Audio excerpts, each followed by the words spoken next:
Hello and welcome to Duisburg in Germany. It's ICF World Cup number 2. Wonderful conditions, fantastic course, and great guests. What more can we want? So, we're starting off with Lizzie Borton from Great Britain, known for her versatility and we'll see in a few minutes her actual speed. And Ian Ross. Hello, good afternoon to you all. Hello. Hi. We have to work straight into it, in fact, because we already have the start list of the first event we're going to be looking forward to. Well, in fact, what we're doing is these races happened yesterday afternoon, so we're not going to pretend it's happening live, but we're going to talk you through what we saw.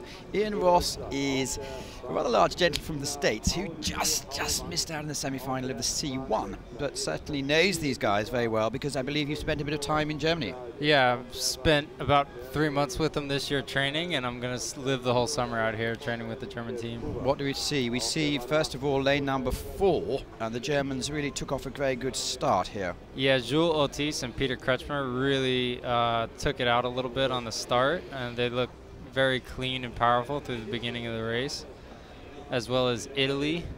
The Italian boat over towards the middle of the course, they took it out very well also. And there you see Roland Varga and Connor Fitzpatrick keeping it up from Canada in the A final. But yeah, so going into the first 250, Peter Kretschmer and Jules Otis are kind of setting the tone and the pace for the rest of the race. So this is the 1,000 meters as we saw, as they're coming up the actual track. They looked in control, but it's quite close though, isn't it still? All boats actually in a line, perfect mill pond conditions. Yeah, C2000 is an extremely competitive event, so the field's very stacked here. So getting into A final is a big deal, and there's a good pack of 4 or 5 that are all right in contention right now, going into the 650 about. There's a nice shot of the Italian boat. They've moved up a little bit right now, probably in first or second. And this track it's a classic one, isn't it? People say it's not too affected by the wind. As you can see, well, the conditions are great. But these two actually are the current world champions. They just missed out on the Olympic spot. Sebastian Brendel is in this race, but didn't have great expectations as he stepped in the last actual minute here. But the two Germans here, they're determined to do well. Peter Kretschmer, it's the green boat we're talking about at the moment, it has a slight lead now. He actually was Olympic champion back in 2012. So yep. has the experience, and they're both police officers. That's the way it works forward. But look, coming into the second half of the race, it looks like they're controlling the race.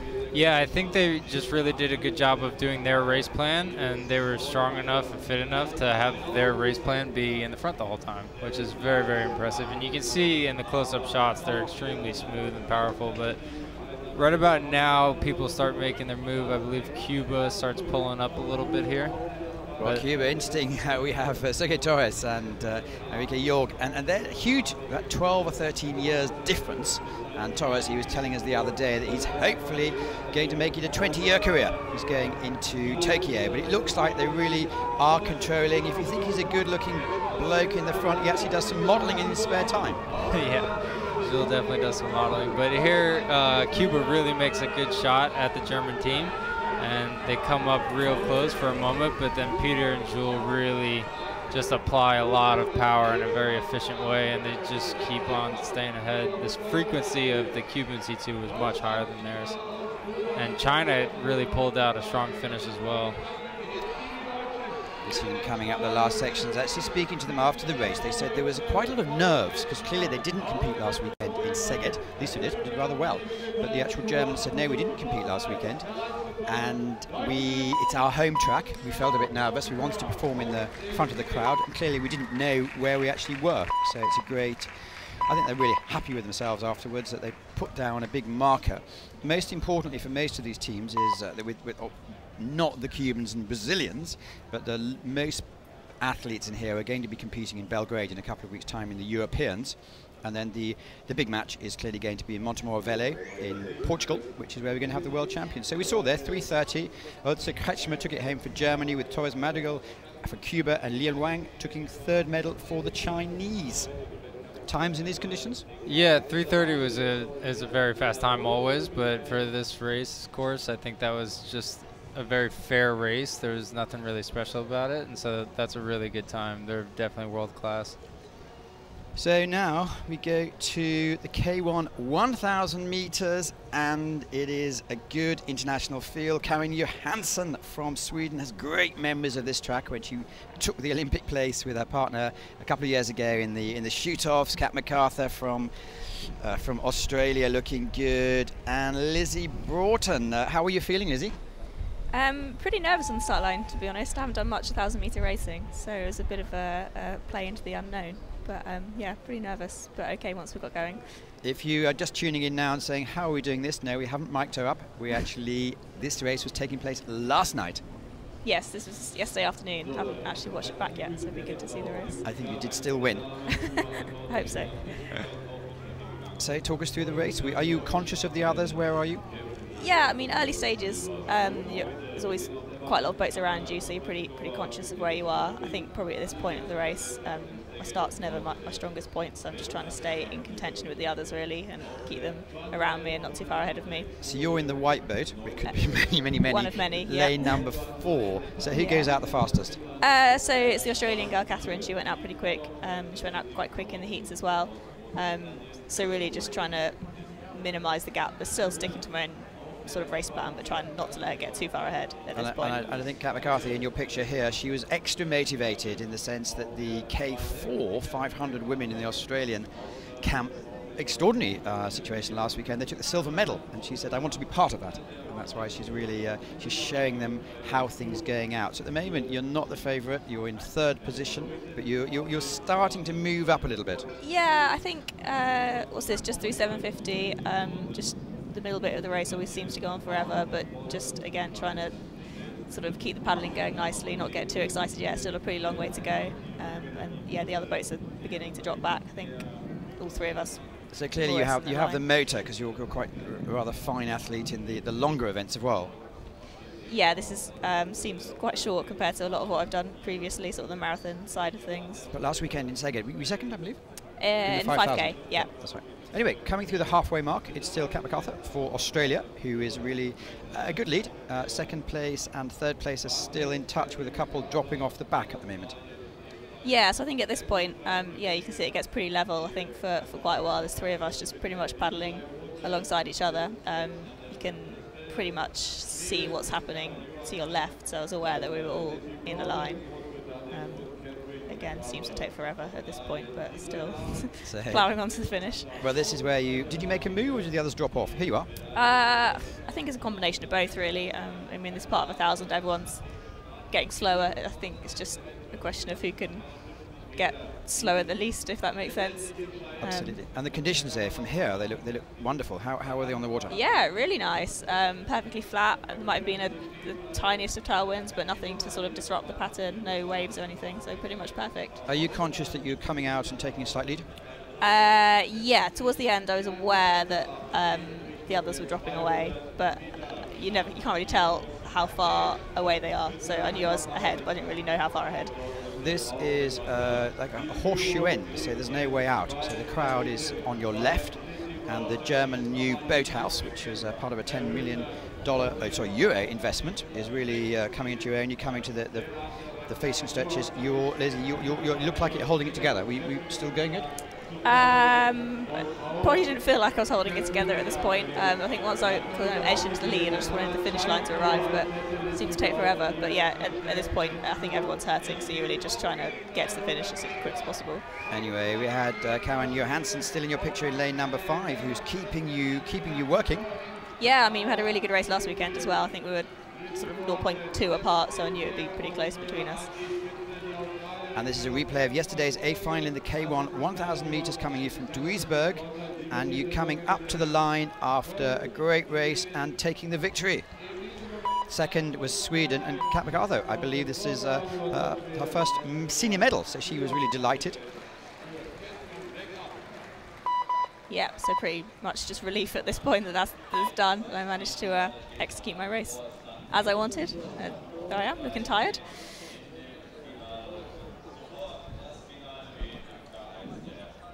So that's the official under 4 minutes. Lizzie Broughton from Great Britain take the gold. Karen Johansson from Sweden takes the silver. And Catherine MacArthur takes the bronze for Australia, with a mention for Poland, China, Russia, Czech Republic. So we're still looking back on the highlights from last night. And here was the K2 1,000 meters with some big names in here. Several Olympic champions, several present athletes that are looking to perform. Not the same list as last week, clearly. Maxime Beaumont, Etienne Hubert for France. Looking good as well. Jordan Wood is then there for Australia as well. Yeah, I think they were slightly disappointed last week, but they came out completely fired up. And you can see from the great overhead pictures, you can see the wash that you're actually putting on. Do you get many training overhead pictures, or not really? This is a sort of new angle for you. Yeah, very new. Yeah. It's quite new. I think the drone shots are pretty useful. But yeah, they do show the wash behind the boats, which you want to avoid if possible. I think it's a pretty interesting angle to look at technique and kind of really see what's going on in the race. I'll tell you why they're not closer down, because of these wires. Can you see the wires? The drones are not allowed. There's already strict permission, which you have to go through the authorities, and so you should. But they actually weren't allowed as close as they wanted to because of all the wires going across. Anyway, the French is in their very smart uniforms. Yeah, I like the new kit. Two French teams clearly here. And we see Woody and Fitzsimmons, young athletes, been on the scene now for quite some time, and they're part of the K4 crew as well, that we'll be actually seeing racing on Sunday, so that's tomorrow here. They're young and strong. Slovakia, we have Peter Geller and Adam Botek, who've been around for absolutely ever. But the Australians, you can't stress how much the K4 silver for the women really gave the whole team a boost yesterday. It really, last week. It really seemed to push them out. Yeah, I think so. I think when the rest of the team is doing well, it is a real motivation for you to try and continue that on the water yourself. So definitely a good motivation when other people in the team are winning medals. Well, the favourites are normally seeded in lanes 5 and 6, and that's why it's a bit of an arrow formation. Doesn't always go to plan. But in this actual case, this Olympic event is really looking on. So there is a close read here. We haven't mentioned Max Hoff and Marcus Gross, who are both Olympic champions, double champions for Gross, and they really were progressing up the track quite nicely. Yeah, they had so much boat speed going into the final bit of that race. But at the moment, Australians actually controlling the race. And this is a fair track, isn't it? There's no advantage on lane 1 or lane 9. It seems to be, if you're the best on the day. Yeah, really fair. Doesn't seem to be affected by crosswinds or anything. But then we saw we see the Germans making a move, we see the Slovakians making a move, and there's Max Hoff, who considered a bit of retirement last year. Only 35, and obviously many years hopefully in front of him. But he really decided to put it down. They had a bit of a dodgy year last year in the sense that they looked really good in some events, and then the world all fell apart a little bit. But these two guys really have something to prove this year, and if you can see that they're really putting down some power. Yeah, it was an incredible finish. I mean, you can just tell just by watching only them that they have a lot of boat speed going into the finish. So coming out for the K2 1,000 meters, it was in fact at the end of the day clear victory. The Slovakians were almost there, and the Australians couldn't quite have the power to hold it through, but I think they had a great race.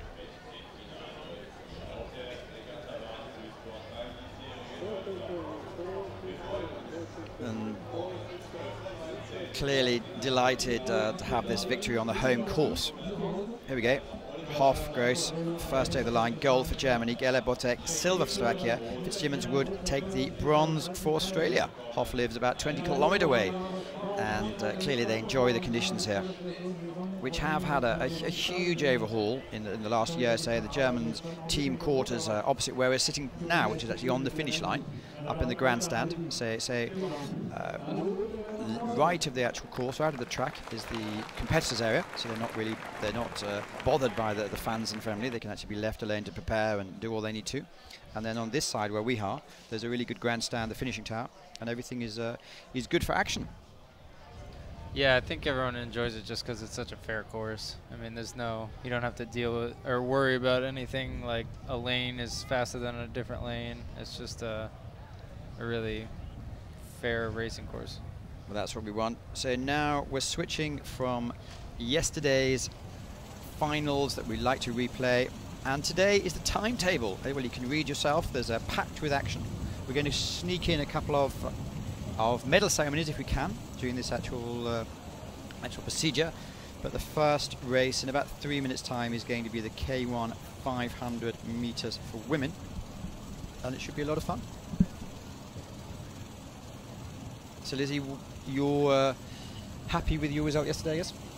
Yeah, really happy. I didn't really have too many expectations coming into the competition. Just wanted to do good races last weekend and then good races this weekend. So yeah, really delighted that I managed to win. Anyway, let's look ahead. This is the lineup of today. Say lane number 2, Emma Jorgensen from Denmark, silver medal in the Olympics, made the C final last weekend. Lina Stensels obviously has been around many years, good at the 200 and the 500, so they're two to mainly look out for. We can't be clever and call it because this is actually going out live now, so we have to actually watch with you. The Chinese have a huge team over here, and in Szeged they're really making a European trip of it, which is great to see. They have the Asian Games in October, so they're going to be looking out for it. Emma Jorgensen, prodigy as a child, and last weekend she won the K1 200 meters. Now Polaska, she's looking good. She looked really good in the semis. She looked good throughout it. Yeah, it's a really strong lineup all around. I think there was maybe 5 or 6 heats in this event, so getting to the final was a pretty tough ask. So really strong lineup. Vladkova from Slovakia also, I think she won her heat, so it's looking good there.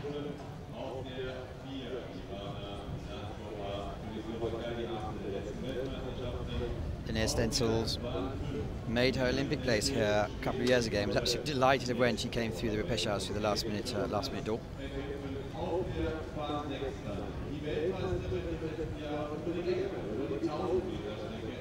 And Alice Burnett, media friendly, well, everything friendly I suppose, really gives it a all, and part of the successful K4 boat last weekend. Sarah Guyot, she's actually stacked in all events, I think, this weekend. She seems to be in every single start list. Obviously, she's had European success, been around for many years now, specialist in this and the 200 meters. And Michelle Russell, like yourself, packed with power.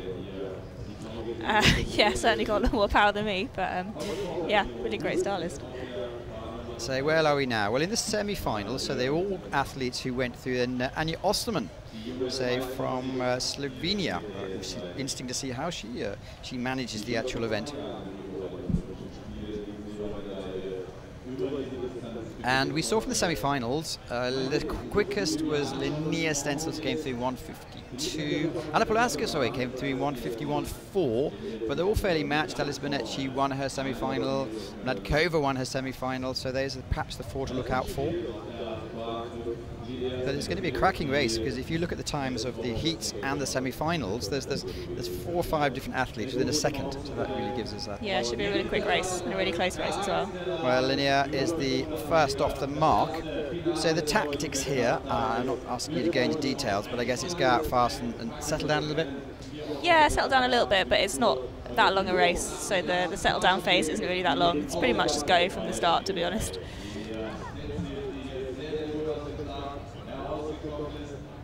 Well, at the moment, as you can see, it is Linnea Stensels in your picture who's taking it out hard.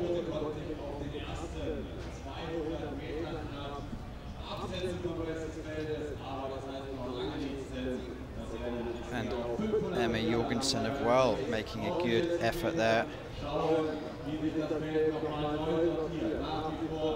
So Sarah Guyot in the lane 7 is also looking good at the moment with Linnea Stensels. Alice Burnett sitting back a little bit. Coming with 200 meters to go. Well, there's Sarah Guyot. She is a very fast athlete, also going in the team boats. see immense concentration on her face. Can she bring it home? The way you see the last 100 meters, it goes from yellow to red.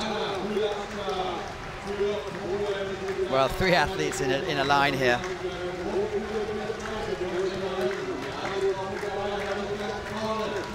Pulaska, who was looking good in the heat, but Lena Stencils is close as well with Sarah Goya. With about 60 meters to go, it really is, we're in front of them, but 3 athletes completely within half a meter of each other.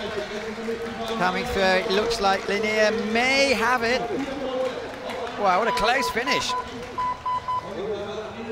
Oh, super close. Well, the graphics need to catch up a bit, but in my eye, it looked like maybe a victory for Linnea Stencils. Yeah, I think so, or possibly lane, was it 4 or 3? Pulaska was certainly, I think, second, and then we're calling it maybe Sergio just run out of pace. Well done. Danuta Kozak, who's the Olympic champion, has been doing some, well, she obviously had a baby, and then she's been coming back. I believe she's coming back later in the year. Lisa Carrington is certainly here and won many medals last weekend. She's actually going to be doing the team baits this weekend. And we're going to see plenty more of Sarah Guillaume, who's going to be in the 200 and also in the team baits. With today, Alice Burnett not quite having enough. Look how close that is. Oh, very close, yeah. We'll have to see. Well, athletes normally have a good idea of what they've done. Yeah, you can normally sort of tell once you cross the line, but always good to see it on the big screen to confirm.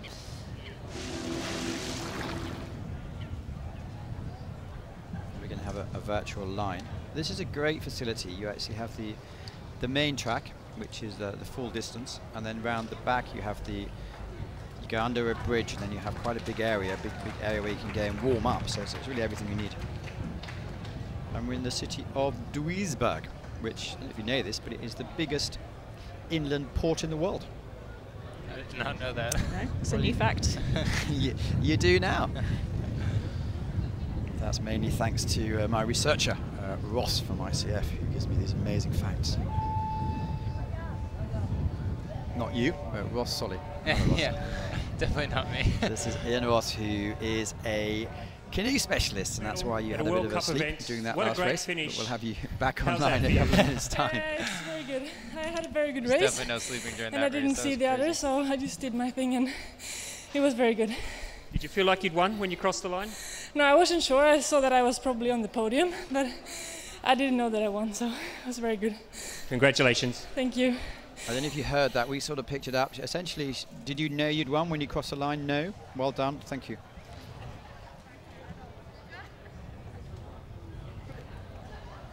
Yes, we're giving it by a small margin. Linnea Stencils gold for Sweden. Anna Pulaska takes a silver for Poland, and Sarah Guillaume takes the 3rd medal for France. Slovenia, Slovakia, Australia, Canada, Denmark making up the rest of this competition. That's a rather fine hat there. And the Germans are, well, you're getting pictures now of the grandstand. So there's really quite a big crowd here. I haven't counted them, but there's a great space in the sense that there's quite almost like a field going down. Men's K1, 1,000 meters, and it's great to see Dostal back again. Max Remschmidt, we haven't seen him in action yet. Tom Liebischer, who made the final, but didn't quite pull it together last weekend. Rennie Holton Poulsen, multiple world record in the 500 and just good in this. Sil Carley looked good today earlier on, so it really is quite a strong lineup. Yeah, and we've got Tom Lusty as well in lane 8. He had a great regatta to make the A final here. He was delighted to make this final. Yeah, please give the Brit calls. If I forget a Brit, yeah, absolutely. Make sure you. And there's the younger Berger. I spoke to him at dinner last night, and he was revved up. It's his first major season. Big sister's going to be no doubt watching down in Sicily.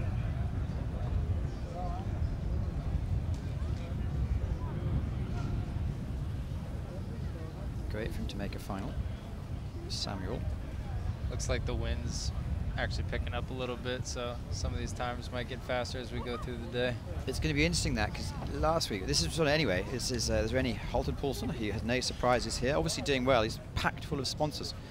Qualified carpenter, lives for the game, and has really been there or thereabout for the last 10 years now, I think. Yeah, he's super consistent on the circuit. He's always towards the top of the finals. And there we have Dostal, the great man himself. Silver medal in the Olympics. Played for the crowd last year. Arthur Peters. Well, he's been around. He's still young, but he's been around a while. Was happy to make the A final. Just missed out last year.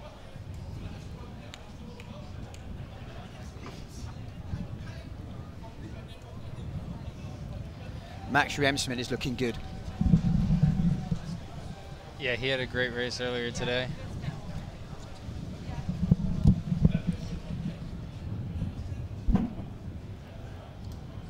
So Cyril Cowie of Well.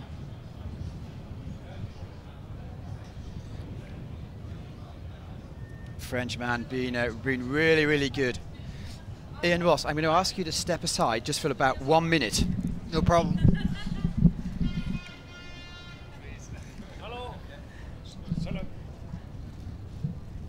Here we go, looking at Tom Liebischer and Max Hoff. You know him quite well? Yeah, I know him. So both of the guys are good friends of me, and they have a big challenge today. It's their selection for the rest of the season, and yeah, all of our team are looking for it, and I think it will be a good, hard, and fun race. Lizzie, don't get to sleep. Look, is your man there? Yeah, there he is, Tom, lane 8. Hopefully he'll have another good race series. Had a great regatta so far. Yeah, for sure. I think the guys are really nervous, but yeah, they take it as good athletes, and yeah, I think Tom, he didn't had a good race last weekend in Szeged, but he's getting better in shape. He was sick 2 weeks before, and now, yeah, looking forward to it. And Solberg, he hasn't quite got the medals yet, but he's very good at well. Yeah, good. He was 2 weeks with us in Seville this March, and he was doing good training, and I think he's getting better and better. And yeah, he did a good race in Szeged, I remember what I saw on TV. And now I don't know what the tactic is of these two guys. Well, that's the only reason we employ you. Yeah, but I cannot say something to you. But I think they are both fast starters, and even Max, he will try to get in front, and like you see it now. Just you told me, this is important. This is a selection race. Yeah, it is important. So this year are our selection races, and if we have some norms you have to fulfill, and they're racing against each other, and I think the guy who will win or who will be in front and takes the medal will have the biggest chance to race the rest season. And have you had a chance to speak to Dostal? Is he good? No, I saw him on the water, but I didn't talk to him, and because I had a lot of trouble with myself until yesterday, until the race of the K2, and it was important for us too. Yeah, but they quite looked good. Which you won? Yeah, I won. It was a good race. And yeah, well, you can see Max and Tom are really in the front on one lane, and I don't know what's going on. You know how they're thinking. Well, let's watch the race through these great overhead pictures. You can actually see that Max Remschmidt, 49, will he be happy with that coming out? I think so, but he can do it quite faster. And I remember 4 weeks ago at our selections, yeah, he had to learn a little bit, but I think he improved. And yeah, but let's see what the other guys are doing, like Arthur, Josef, René, and yeah, it's interesting. Well, we see the overhead pictures now. But yeah, I think they should have a good race, and then yeah. Are you nervous watching them? I am, yeah, for sure. I have wet hands, and I like this race because I did it for myself for quite a lot of years, and I would, yeah, like to do this as well. But I have another job to do in the moment, and for sure I like to watch it, and even to race it would be great. 500 meters, we saw there's really 5 boats in a line. Yeah, it is very interesting. With Arthur Peters really making a good move. He's strong and young. Yeah, he is. And but wait, what will happen with the 2 other boys? No, but Arthur did a good job during the semi-final and also last week, and yeah, that's definitely good. So now it's coming up with 300 meters to go. It's a selection battle between the Germans, World Cup 2, coming you direct from Duisburg. Max Hock has just stepped in with Lizzie Rout and also admiring. That's interesting.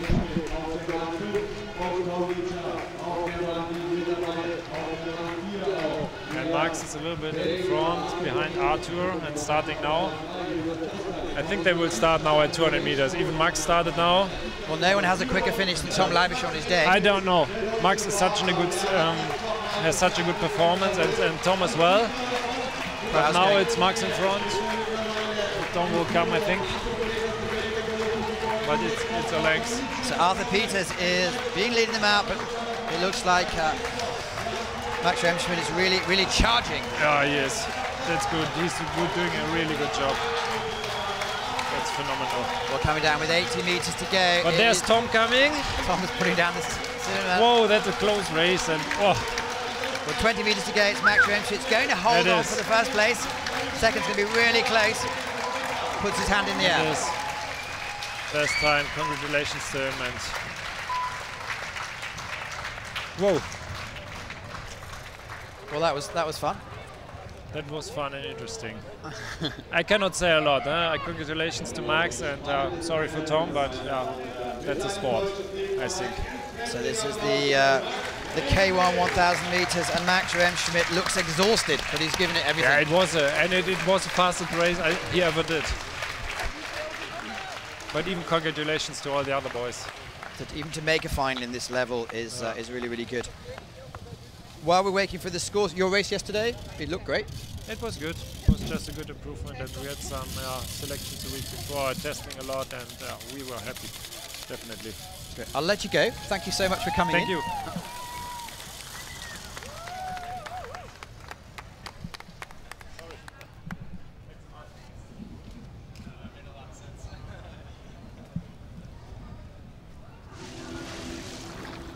So Max Remschmidt took the victory here, which, as we found out from Max Hoff, who, a great champion in his own right, was rather important because it's a selection rate. And this is what this sport is all about. It can be cruel, but you know what it's all about before you sign up. So Ian, sorry to kick you out, but welcome back. No, that made a lot of sense. He's a much better paddler than I've ever been. Well, we're talking about, I'm sure in a C1 you'd beat him quite easily. Maybe, I don't know. So Lizzie, as a 1000 meter specialist, you can sit back and admire, I guess. Oh, absolutely. Yeah, it was a brilliant race. Great race also from our guy, Tom Lusty. I think I was 5th for him, which would be one of his best results probably ever. So yeah, great race. Tom Liebscher had a great finish too. He really came up at the end. Just left it slightly late, didn't he? So anyway, that's the way it goes.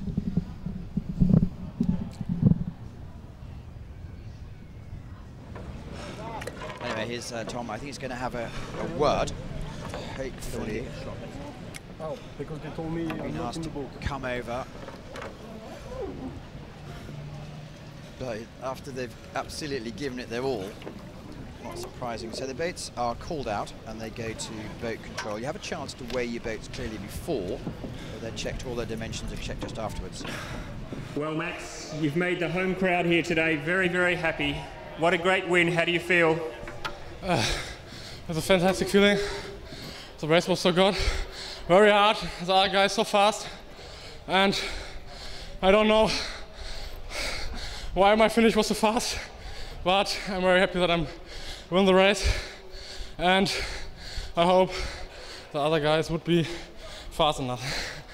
Did the crowd make a difference for you? I don't know. The crowd made a difference for you today? No, I've been, I don't know, I have no problem. This crowd. Celebrate the champion. Well, that's great sport. Tom Liebscher, who really put in the fastest finish. Well, anyway, Max Remschmidt takes the gold for Germany. Arthur Peters takes the silver for Belgium, and Tom Liebscher takes the bronze with Josef Dostal. I think we're going to see a lot more of him coming up throughout the season.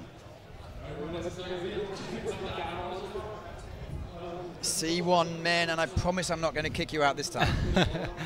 Okay, what a great thing is we have Olympic champion, world champion, all in the same person. As Eric Dos Santos, we haven't seen him before this season. Martin Fuchser really looked impressive, winning both events last weekend.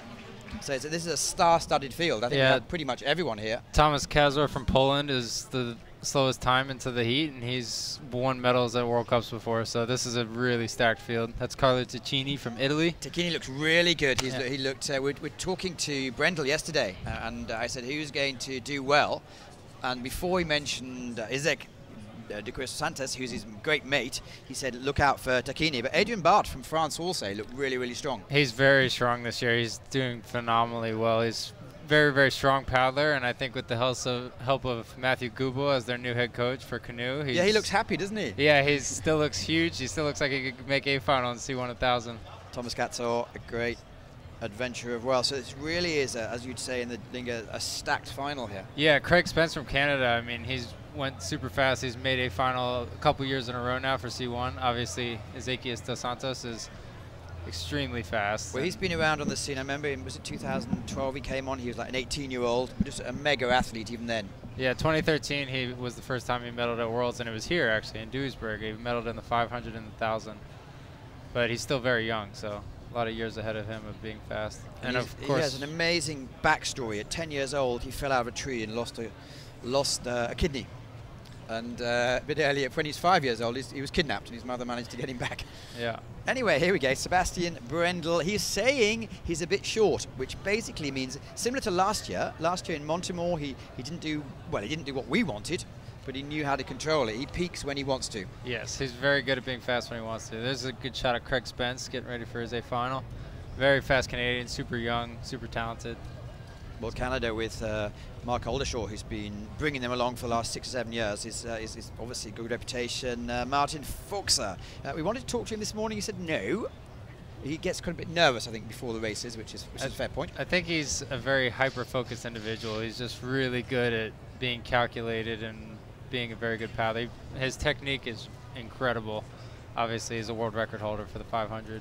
Stokolov, well, we haven't mentioned him, but he's been there or thereabout for many years now. Yeah, very consistent A finalist for C1000. So we had the heat yesterday, and that was a case of Brendel won. Craig Spence is first into the bucket as usual. He likes to do that. I think Brendel will probably be last into the bucket. There's a good shot of the Chinese canoe man for the 1,000.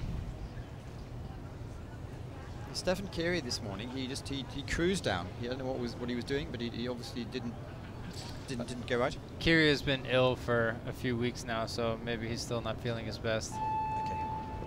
Well, they're off. And there's Ezequiel Dos Santos, who won many medals and became a national hero in the Rio Olympics. Actually named his child after Sebastian Brendel. Looks like Martin Fuchs, Craig Spence, and Dos Santos are really taking it out at the start. Brendel has a little bit lower frequency right now, which is usually what happens with him, but he's still up in the front of the pack. But he's the ultimate racer, isn't he? Yeah, that first 250 looks like it's going to be pretty fast for all these guys. There's Brendel right in the middle of your screen right there in the white shirt, just with a much lower frequency than everyone else, but he's still keeping up with everybody. So we see Brendel the lefty, Fuchser and Dos Santos the righters. There's no advantage today. No, not at all. It's just a straight tailwind, and these are going to be really fast times. It looks like Fuchser, Dos Santos, and Martin Bart are taking it out at the start. Tacchini's setting back a little bit. There's Adrian Barr, who did really, really well earlier today in the semi-final. Yeah, he looks very strong. He's a very, very big, powerful guy. He's using his legs really well for his technique to keep the boat running consistently through the middle of the race. As you can tell with it bouncing up and down, there's a lot of power in each one of his strokes right now. And he's up in front. Martin Fuchs is right even with him. Dos Santos is right behind, it looks like, with the higher frequency. But there's Brendel with his really long, powerful strokes. You can see his boat doesn't move left to right as it goes through the water. It's a very straight technique. It's very linear. But he really is someone who manages to calculate his effort. Obviously, he's got 3 Olympic titles and 8 World Championships titles. But maybe he was saying it's a bit early in the season for him. Clearly, the Germans didn't compete last weekend. But this is similar to we've seen before with Fuchser in the World Championships. He's 4 or 5 lengths ahead of Brendel, and in the last 50 meters he powers through. Let's see if Fuchser can do it today. That's a good shot of Craig too, but they all look very, very smooth. These guys are really taking advantage of the tailwind as well with their little bit of a higher stroke rate, but Fuchs is really starting to take it out on the field. Brendel's still sitting back though. He's still very much within striking distance, but you can see how smooth Fuchs is with his technique. He's just a super calculated technical paddler. Controlling the race, as you can see, halfway split, he was slightly up. Craig Spence is doing a great job right there in 4th. Hopefully he can keep it up. But Brendel looks like he's starting to creep a little bit. Not yet. He's not going to get into his full finish yet, but Fuchs is about a boat length and a half out on him right now. So Sebastian Brendel, you can see in lane number 5, is really starting to up the stroke rate, but Fuchs now with about 200 meters to go is late. This is what we like. We like Brendel deciding to really, it's too strong. He can't not win. He's super powerful and he hates losing, but he comes right now, but Fuchs is really out on the rest of the field. It's going to be hard for Brendel to catch up. If Fuchs loses this again, he's going to have to see a cyclog because it's too much. It's really coming in with 150 meters to go. It looks like Dos Santos is out there too, and Craig Spence is right within striking range too, but Fuchs is really looking smooth coming into the final. But Brendel just did his second pickup. He might be coming up right now. But also, look, Dos Santos is not completely out of it either. Well, Martin Fuchs now has about 80 meters to go, and he's going to hold on to the victory this time.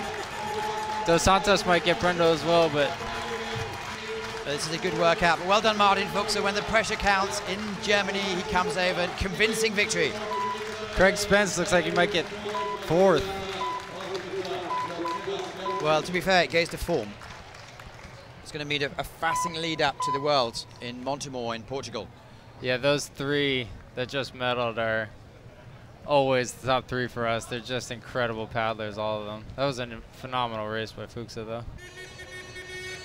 That must be great for his confidence, because he's often been pipped at the line when it actually matters.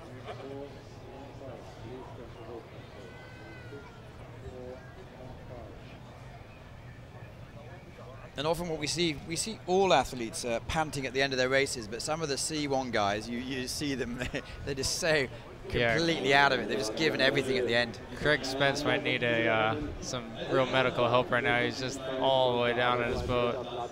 He just got back in, though. He's doing all right. That's really impressive. I mean, Fuchs went extremely well for that race.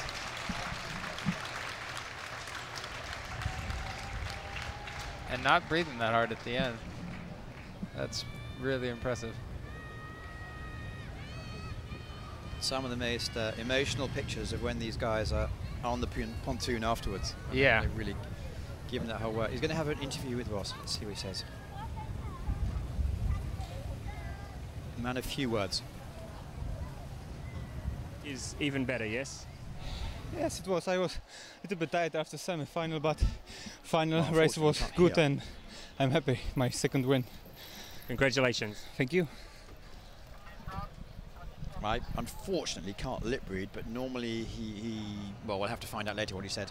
Anyway, here we go. Martin Fuchs there for Czech Republic, takes the gold. He just broke the world record. Isaac Dos Santos 2nd, and Sebastian Brendel for Germany 3rd. 3:42.385, fastest time ever. Wow. So you tell me. There's no words for that. That's incredible. I mean, he just snapped Sebastian Brendel's record by, I think, over about half a second. Just for the purists out there, we can't call it a world record.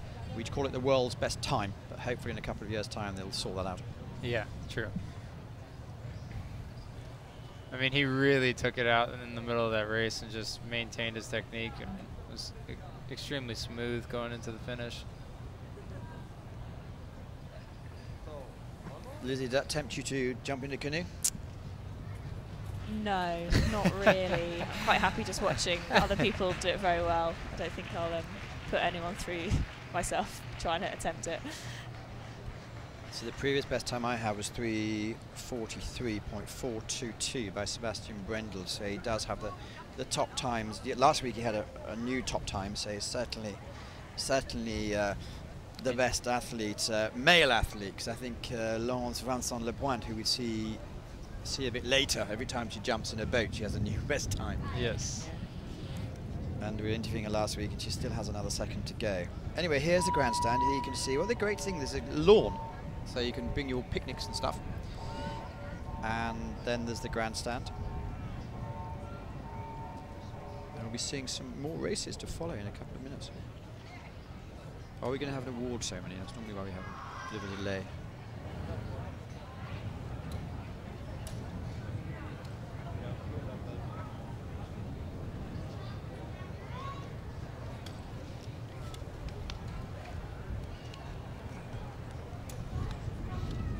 So this is live. It's now 1:45. I'd say the temperature is about 27 degrees. There's a bit of a tailwind. That's why we're seeing, well, we're seeing the world's top athletes clearly, but we're seeing some frighteningly fast times. We were saying last weekend in Szeged, there's no one going to beat these times, and then suddenly someone comes along and does it.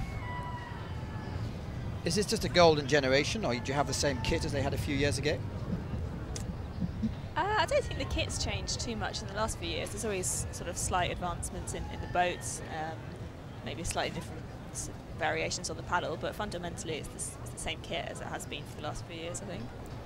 Yeah, I mean, every generation, athletes get bigger, faster, stronger, but we've definitely have some special athletes right now.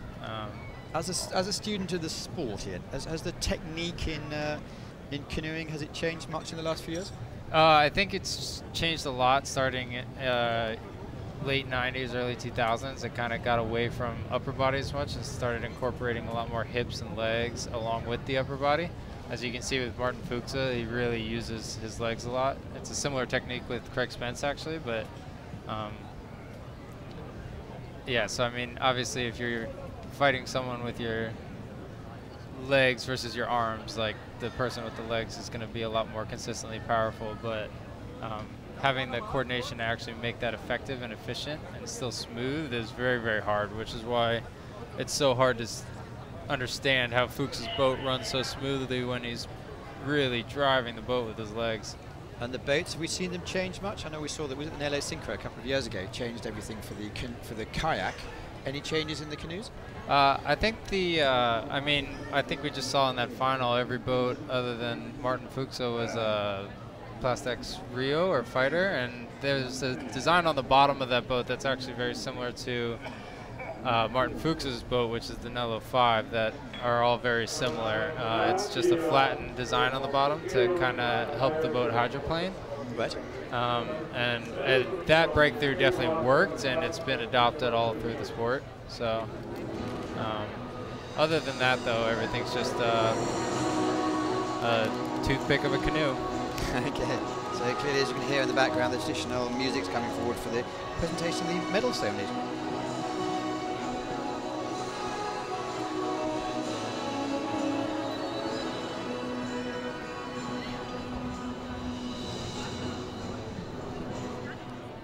But what we're going to do is we're going to move on quickly and dynamically to the C2 Women 200-meter final.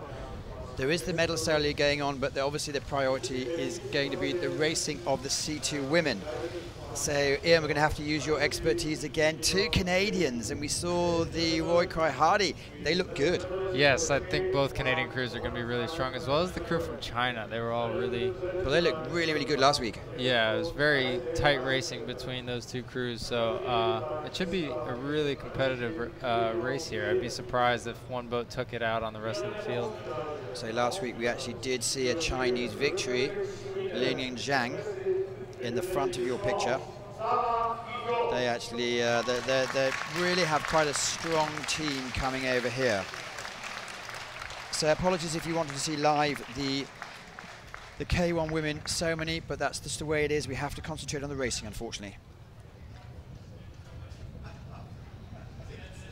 Well, they're set for the race. I believe there's Asian Games coming up this year, which is why China's probably have such a powerful team, because the Asian Games is very, very important to all of those countries.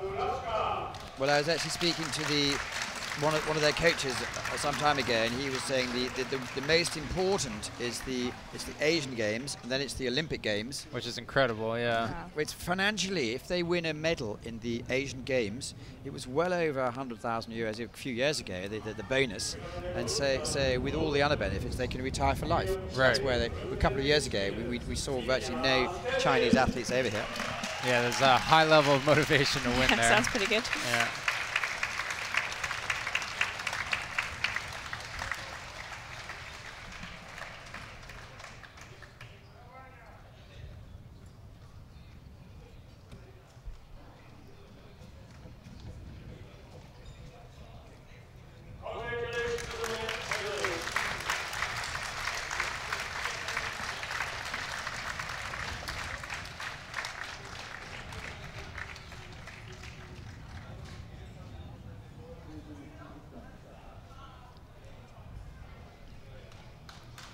So let's see, it's great to see Colombia over here. To be fair, I'd say 80% of the athletes are in the finals are European based, obviously big presence in the canoeing though from China. I heard a story last week that the powers that be with women's Chinese canoeing suddenly decided a couple of years ago, when it was known that the canoe was going to be in the Olympics in 2020, they said, right, any female athlete who's less than 21 years old, you switch to canoes. Wow. That'll definitely make you have a big, fast canoe team. I suppose with certain authorities, if they have the power to do it, it's not that subtle. Yeah, makes the competition very high very quickly. Interesting to see who out of the two Canadian pairs are going to really put it down. So it's Anna Oikuri, Rowan Hardy-Kavanagh against Hannah McIntosh and Nadia Crossman-Serb in the two fast lanes. Japan, they looked good yesterday. Yeah, they're coached by Octavian Ispas, who used to coach Teresa Portela and many other very high caliber athletes. He's originally from Romania, but he does such a good job, Japan wanted him. Sukova and Yazova. Yana Yazova has been around many years with some great results. Let's see how they go forward.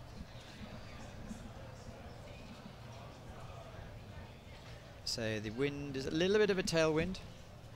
Yeah, it shouldn't affect anyone's steering though. It's pretty much right down the course. So great to have the Nigerians, Blessing Toba Amazar and Fava Dubiel. Boy, let's see how they can go forward. There's actually no heats there, so it's all directly into the finals, so we may see some rather large differences. The C2 200, not yet Olympic. For the women, it's the C1 200 and the C2 500. And that's why the times, I mean, even yesterday we saw the C2 500 really fast at 1:53. We just had a little minor false start. I don't know who it was on, but everyone pushed into the buckets a little bit. So you're allowed a warning, and then second time it's go home? Yeah, if you're the same person both times. Correct. Flags are up. We've had no real problems so far. So it looks like they've got a clean start there. Yep. Yeah, that's the Cuban C2 from the men. Sergey Torres, apparently it was really nice.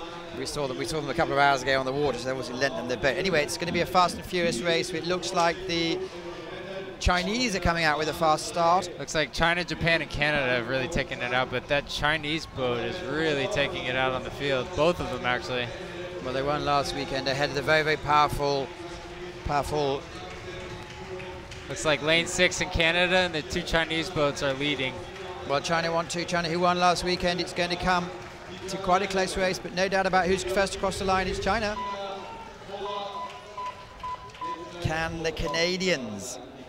Did they put it through? I think one of them. I think lane 6 got third. The Chinese boat had a really high stroke rate, but they were also very connected. That's usually a good combination for going fast. Well, if you look at them, they're quite slightly built, aren't they? Yeah. Compared with some other athletes. But they certainly... What makes it click so well for them? It looked like they were really long with their strokes, and while being connected, they were actually able to keep a pretty high stroke rate in relation to the rest of the field. So obviously, if your strokes are a little longer than everyone else's and you're also taking more of them, you're probably going to get to the finish line faster. But they had a good start, too. They really had some power off the line, because they were out right away by almost the whole nose of the boat. They just picked up the speed and kept it going, didn't they? Yeah. So no, it looks like China want to. Yeah. And they came up from 8th last week to take the 2nd this week. That's good for them. Well, the Russians not present. That was Andreeva Romasenko, who took 2nd last week. Takachinbala 3rd last week. The Hungarians, they have a very small team. They promised to send some people, so they've sent a representative along. But their major key is next weekend is going to be the trials, which count for everything. They're obviously sending a few people in 2 weeks' time to the Europeans, between Belgrade this year. So selected boats come out, have the boat control. There's several screens in this course. There's 1, 2, there's a screen near where the Brits are. which is good next to the rest Yeah, of we've got one right next to our boathouse, which is pretty useful for popping out to watch the races in between getting ready. What's actually quite interesting for me is that the boats are coming past just in front of you with 50 metres to go, yet everyone's watching on the screen. Yeah, it can be that you get a better view on the screen. You may get the drone or the overhead camera angle. Huge compliment to the TV crew, which is if the athletes prefer to watch the TV to the real life. There's the finishing tower. We're just next to the top of that. See what's going to be next on our program. Depends on time, clearly. Looks like it's going to be the flying men, the K2 200. Are we going to have an interview? Go on, Ross. They've got Ronald Verge down there with the camera. He's a retired German canoeist. Very elite paddler for a long time. He's taking up photography now, and he's taking pictures of all the races, which is kind of cool. K2 200 meters. A lot of different names from last weekend. Last weekend we saw the champions take it home from the Olympics, but now we got, well, Ryan Cochran's been around an awful long time. Scott Ailsa in there. We'll just have to see the best on the day. With the Spanish not competing, the Portuguese not competing this weekend. It's a shame, really, because there's only 2 World Cups. It's a shame. There's you know, it'd be great if everyone went to both World Cups. Last year we had 3. This year there was various technical problems, so there's only down to 2. Yeah, I think the scheduling for countries is quite different. So a lot of them have their own trials either this weekend or next weekend. So maybe both of them don't fit in. Because when I cover lots of different sports, and they're completely baffled that you only have 2 World Cups and it's a week before the Europeans, and they go, no, which genius put that forward? Yeah, it's quite a tight schedule. And then some of them, like the Australians, who don't have the Europeans, they've got nothing to do for 2 months before the Worlds. Yeah. And you like yourself. Yeah, and then after Senior Worlds in Portugal, 2 weeks later, we have our Pan American Championships back home. So that works out there, because that means you're still on top form. Yeah, but doing all that traveling and then still trying to stay on top of your race and going into another big race can be a little difficult. But yeah, you would hope there'd be a huge turnout with there being less World Cups. You would hope more people would show up to both, but that hasn't happened this year. Learning experience. Yeah. Say Malta, we saw the Maltese. I think I might have mentioned, I'm not sure. There's no semi-finals or height, so this is everyone's through to the final who's entered.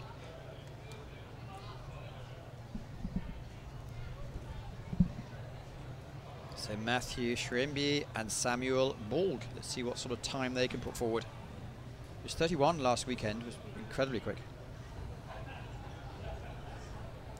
Looks like the wind has died for this race a little bit, so this should be just a fair time. Czech Republic again with a boat in here. Martin Seidel, Andre Brisky. And the French, they've got a big team over here this weekend. They had a big team last weekend as well. They're one of the few nations that play in the game both weekends. Great to them. Kylian Koch and Jeremy Louet. 2 teams in Frank Lemoyle and Francis Muguet. It's great for some of the younger, less experienced athletes to really have a chance to show on the international scale, because Duisburg, well, last week I said that Szeged is a home of racing. Some here might argue Dyachenko. He was the motor behind the Olympic boat in 2012 when Postregay and him just were accelerated so quickly ahead of the others. Germans, great to have a team here, young team.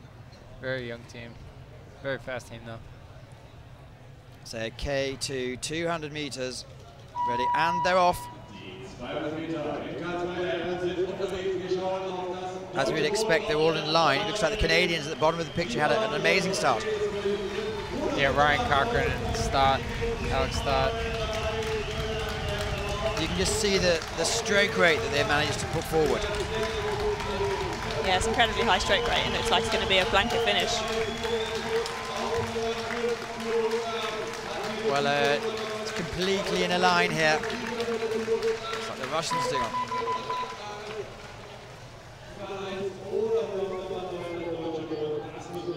Could it be the Russians coming over the line first?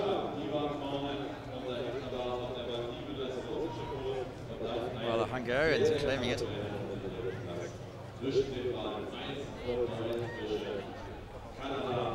Bagli and Simadia. That was so fast. The Hungarians. So close as well.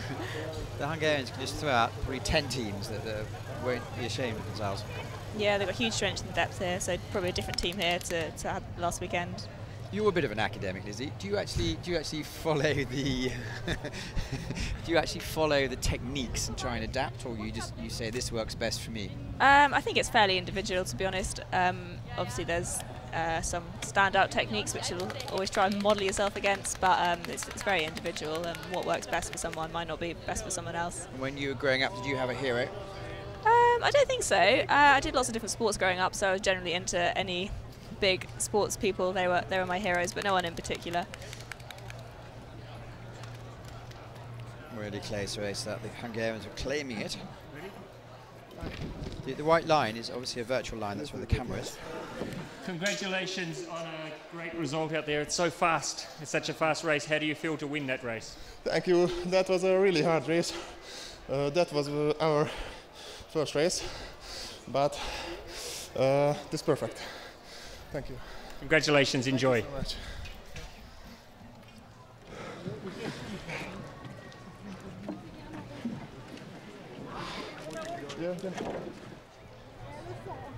So the program is moving on.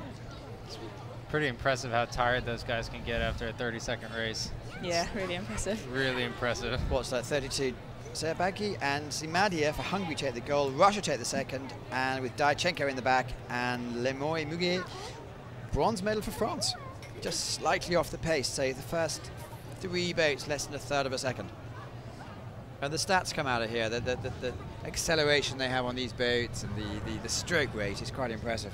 Yeah, I mean, like we were just saying, for such a short race to really be able to gas yourself, the ability to actually go that hard is very, very impressive. So you're quite an exponent of the C2 with your brother. What's your brother doing now? He's actually just made the TV show American Ninja Warrior. Okay. And he's going to be competing at that, and he's been doing a lot of university at home, but he's still paddling every day. Hoping to get back into it in maybe a year or so. So Ninja Warrior, there'll be tens of millions of people watching. Yep. Yeah, it's going to be pretty cool. He's super excited. We're using the hashtag Paddle Ninja, which is pretty fun. So watch that space. If you're watching, good luck. Now, technically, we're meant to have another medal ceremony. I'll find out in a minute if we do have the time to put it forward.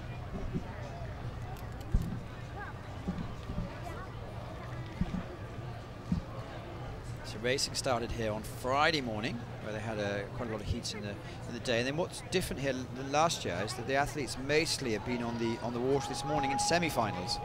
Is that difficult to manage when you have two races on finals day? It can be, yeah. I think certainly, well, it wasn't so bad for me this time. I had a heat and then a final, but certainly last weekend was the heat, the semi, and the final, all within one day. So it's quite a lot of paddling, quite a lot of sort of fast, flat-out paddling. So it can be difficult to do all that. How long in advance do you know the program? I think this one was maybe a week or so in advance, or at least the start list's maybe a week in advance. I think the program is a bit further in advance of that, so there is more time to prepare for that. And start lists are not your strong point, are they? Definitely weren't last year. That was a fun weekend in Račice. What am I referring to? We were in Račice last year for Senior Worlds, and we didn't have a team leader, and I ended up missing one of my heats and was out for the whole regatta, which is a pretty rough thing to get through, but I had a good group of friends from Germany that helped me get through that, and I'm trying to make up for it this year. Come back stronger. And this morning, just to sort of not rub the salt in the wound, but you were desperately close to making the B final. Yeah, 3/100ths of a second, but that's why you come to the World Cups. You figure out where you are in relation to the world and see what you need to improve on and get back to it. Thank you. Are we going to have the second medal ceremony of the day? You can see them. The medal ceremony is going to take the little pontoon just in front of us. K1000. Wow, these are big boys, aren't they?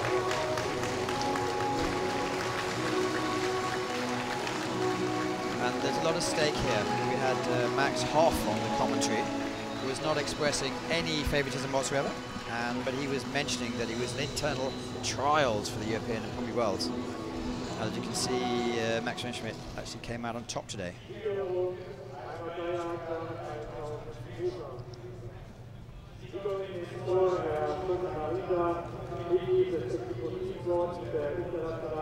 So it's always the same. You have an ICF senior dignitary and the team leader, that's the doctor, from the winning nation. It's always good, I think, to have the home nation to win a gold. It really gets the people a bit revved up. I think so, yeah. It's always nice to win in front of a home crowd. It gives a lot of energy to the regatta, I think.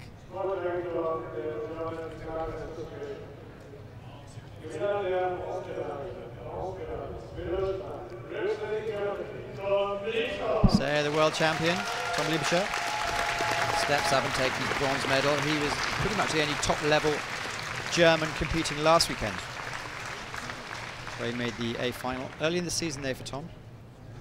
Just shows how competitive Germany is. The world champion from last year in K1000 just got beat by another German from his own country.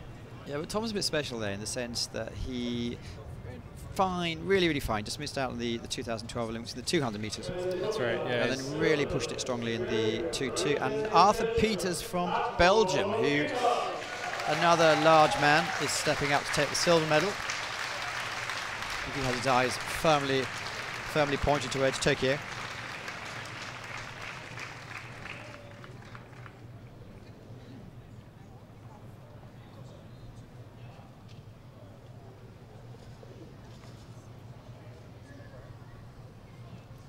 And then the biggest applause of the day so far.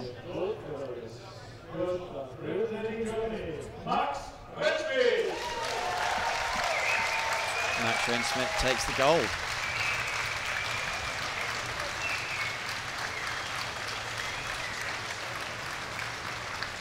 And with that confidence, it's going to be frightening to see what the K4 can do. Yeah.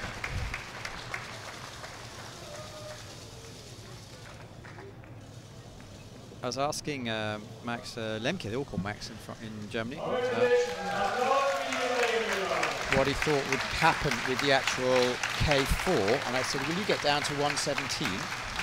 And he looked at me and said, I'm not allowed to talk about the times I've done in training. So it's going to be something. He spent a lot of time in Australia, so he not only has a sense of humor, he has amazing English. Yeah, they're an incredible K4. I mean, they just put so much focus and thought and science into their K4. And you training with the Germans, do they open their book, they tell you everything they're doing? I'm training with the guys, so yeah, I get to get in with them and do pretty much exactly what they're doing for the summer at least. So this is a really crude question, but United States, the world superpower, why have they only got one athlete in the canoe sprint? I don't know, I mean... And which we'll talk about that in a couple of minutes. Yeah. The K2 500 women's final. I suppose all eyes have to be on lane 5. Lisa Carrington, Kathleen Ryan. Lisa Carrington won last week with Miss Imwe, Lehak and Schwartz. They came second last week and surprised many people, especially themselves.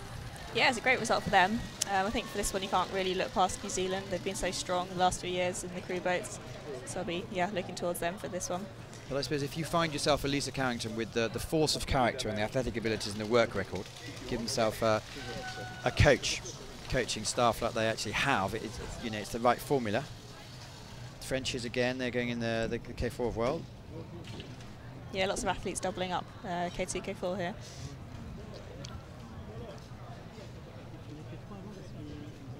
Last minute good luck signs from the big Canadian team as well.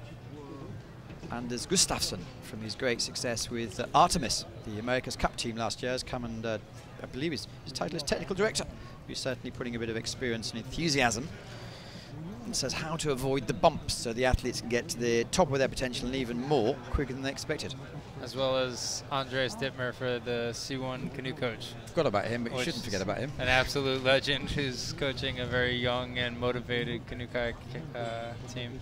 Well, there you go.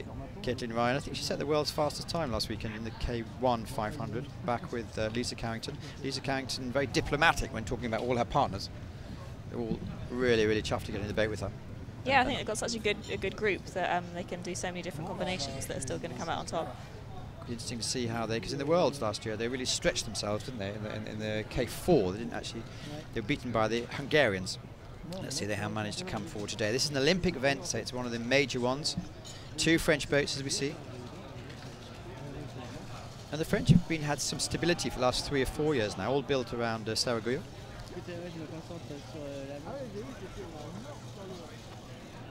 Where are the Brits in this? So the British boat made the B final in this, Debs and Emily. So I think they'll be out racing later in that. And Fricks and Kriegstein. Kriegstein obviously were part of the K4 before. Jasmin Frietz and Jule Otis are from the same club in Germany called Magdeburg, which is right below Berlin. It's a very cool boathouse.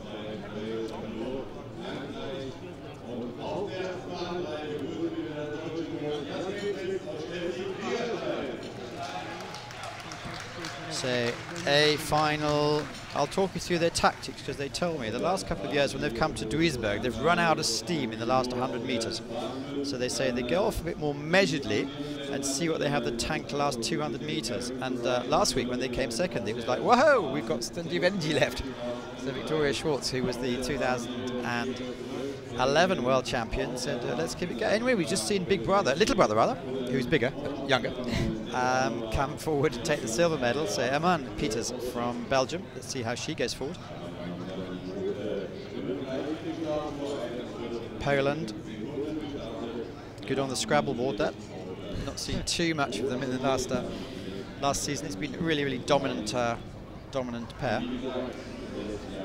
And Stepanova, Yaya have been around for many years as well. So Courtney Stott, Lisa Biznet for Canada will be expecting to be fast starters. You can see behind them lane 9 will be the bottom of your picture. Buckets are down, off they go, 500 meters. Well, call back. We have to find out who was the, maybe have some information about who was the person who started it. So with the buckets, for someone who's quite naive, if it's a bucket, it's quite stable. Yeah, it's basically a block of metal with a gap, a slot in to put the boat. So yeah, you can't really go anywhere until it's moved. And so how you have a false start then?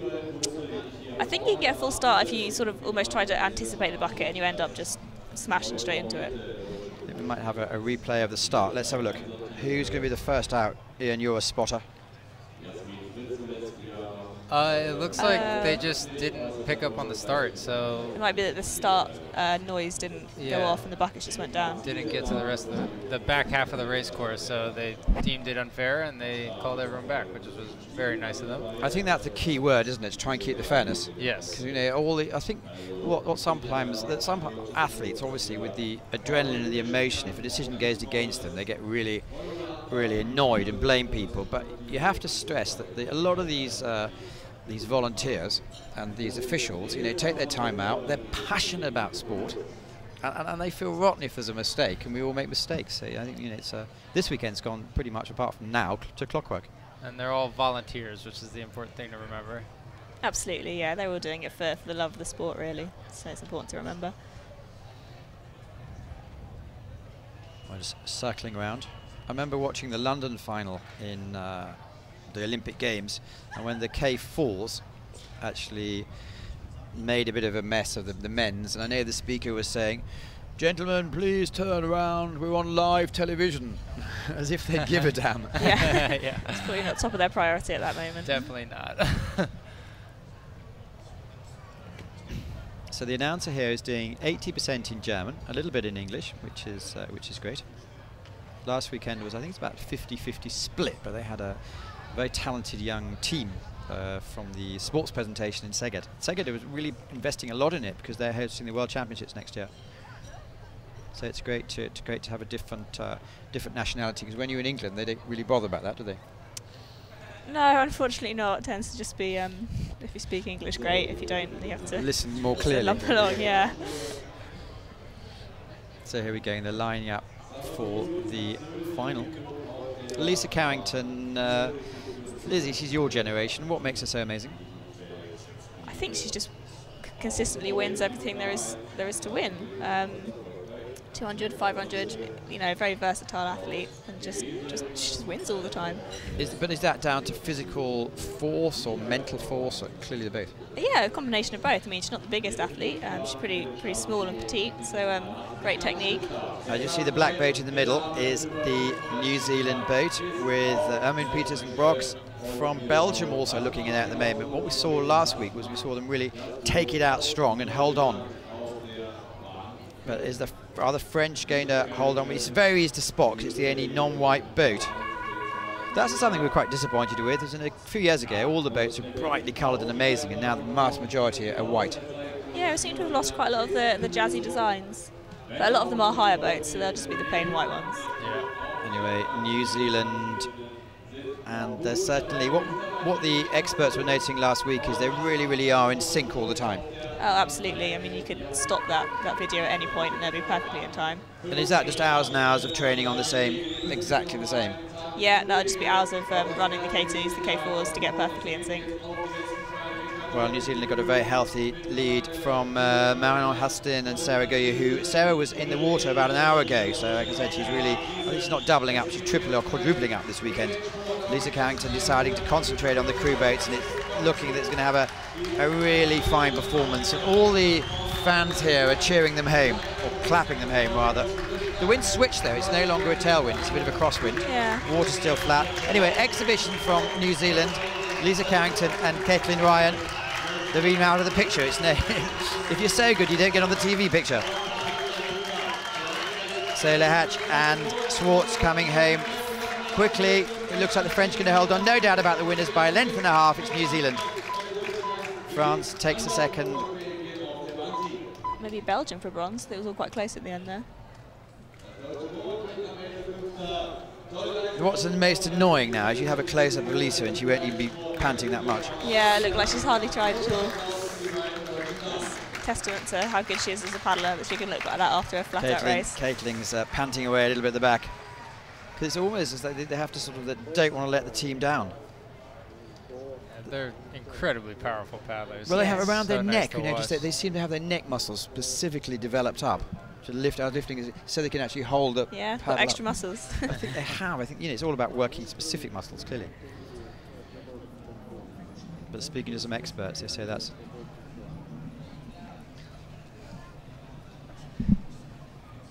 So that was really good. It would be interesting to see the time here. But 1:38. I'll have to check the fastest times again, 7:02. So New Zealand gold, France silver, and Belgium come through. They'll be delighted with that to get the bronze medal. Yeah, just sneaked in there for bronze. That's a great race by them. We're going to have a 2-minute delay for the next race. So the improvements that have happened here in the last year or so, you're insider with the Germans. Yeah, no, it's a fantastic facility on the other side of the course right now. I think all the athletes that are getting to use some of the parts that are upstairs for everyone are really enjoying it. It's a great way to relax before and in between your races. Let's see if Ross going to have a word with the New Zealanders. They just really look like they enjoy each other's company, which I suppose is one of the keys. Yeah, it's really important, especially in crew boats. It's good to really get along with the rest of the team. Lisa and Caitlin, world champions last year, back in the boat together again today. It's like you've never been apart, Lisa. Well, we haven't. It was awesome conditions out there. So, it's such a great opportunity just to give a real big performance. So, I mean, Caitlin paddled really well today, and I think we pulled together something good enough for us. Congratulations, enjoy the moment. Thank you. Effectively a good performance. Another day at the office, you're essentially saying. Yeah, just another tick in the box. Another world gold. So C2 men 500. Can we look past lane 4 in? This is going to be a really strong race from the German boat as well, but potentially China could get in there. The two Canadian crews are both very good. Young crews that are doing, that's Tom Hall and Brett Himmelman, and they're very, very young paddlers. They'll probably be racing at U23s. Very good paddlers as well. But I would expect China, Poland, and Germany would be up front. Poland have a great tradition, don't they? In the last, well, since I've been in this game, last 7-8 years, they've always produced a couple of finalists in pretty much everything. Yeah, and especially in canoeing team boats, they're always very top of the heap. Got really good skills with regards to doubles and fours. Have you managed to find out what, apart from massive numbers and big resources, why China? What makes them tick? What sort of training regime they go through? I know they have very good weightlifting facilities with types of gyms that have constant resistance through all their weight training range of motion. So I think they're all very strong and a very long range of motion, which helps paddling a lot. There you see Peter Kretschmer has his hand taped to the paddle. He actually had an injury on his hand a few years back and lost one of the ligaments in his hand, so he has to tape it to his paddle so that he can keep up with the feverish pace of Jules Otis. And we saw them at the beginning of our program, but that was a race recorded last night, or yesterday afternoon, so it's not a case of a quick turnaround. No, they had a very busy day yesterday, though, so I'm sure they'll be feeling it a bit today, especially trying to beat the Cubans in C2 1,000. But they're going to be very, very fast, as well as these Polish crews. And the Brazilians as well. We've seen a lot of Erlon de Souza Silva, Maia Ferreira dos Santos. I'm not sure we've seen that much of him. Tell me something more about the Canadians. Steve Frodsham and Evan Bessemer, they're both very good guys. Young guys, they'll be U23 also, but they're very, very strong paddlers. So when you're not with the Germans, I guess you're with the Canadians. I try to be, yeah. It's obviously a lot less expensive to drive to Canada than to fly to Europe. And the Iranians, they've been around for many seasons now. There's quite a good team. There's quite a few of the female athletes from Iran. Yeah. And it's Adel Mojalalim. Yeah, and Adel obviously medaled in C1 200 last year at Worlds, so he's a very powerful They look so delighted there. They're the bottom of your picture in lane number 9, and they are off. This is the 500 meters, C2 500 meters with Yul Olds and Peter Kretschmer, who won the C2 1000. Brazilians going off to a fast start. Yeah, it looks like Jules Otis and Peter Kretschmer pulled out ahead of them right away, which I would imagine is going to be hard for anyone to catch them since they already won off the line. But it looks like China or Poland in the red boat in the middle of the race is keeping up with the pace. It's yin and yang. Yeah. As well as Poland looks like it's in third. But Jules Otis and Peter Kretschmer look very in control. Their stroke rate isn't actually that high right now. I'd imagine they're about to raise it coming into the 250. But right now they're just staying long and connected, using their hips and legs very well. As you can see, that boat isn't rocking side to side at all. It's completely flat. They're really showing their high class. Well, they've been together a couple of years now, and they do have a point to prove because they want to really make a go to the Olympics, but they really are stretching their lead with 150 meters to go. They just picked up their stroke rate, it looks like, so expect them to maybe kind of make a little bit of a move on everyone right here. But China and Poland are still coming up, but I don't think they're going to catch them. It's Koretsky and Barniak in the bottom of your picture, lane number 7, with lane number 3 also the People's Republic of China looking to do well. Brazil's also coming up very strong at the finish. They may get in there. Well, they're really accelerating, but at the moment holding on, and that's the word. Let's hope the geese don't get banged. Well done. You have to say a word about the geese, though, because they were taken out yesterday, weren't they? Yes, Tom Leipscher made a Thanksgiving meal right in the middle of his heat on the way down for the K1000, but no doubt about the victors, and that's twice in 2 days, and the friends and family are really happy about that. Yeah, they're very, very world-class strong C2, extremely connected, very powerful, totally in sync, and they feel really good right now, so it's going to be hard for obviously anyone to stay close to them.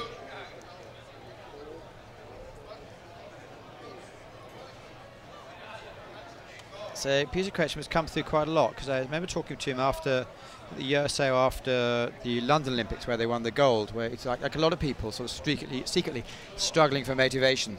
And he seemed to have found his formula, what he needs to come back. We're talking a lot in the last few days, I suppose, about the not depression, but the ups and downs of being a top paddler, because you're amateur professionals, so in the sense that you train like professionals, but you have to earn income another way.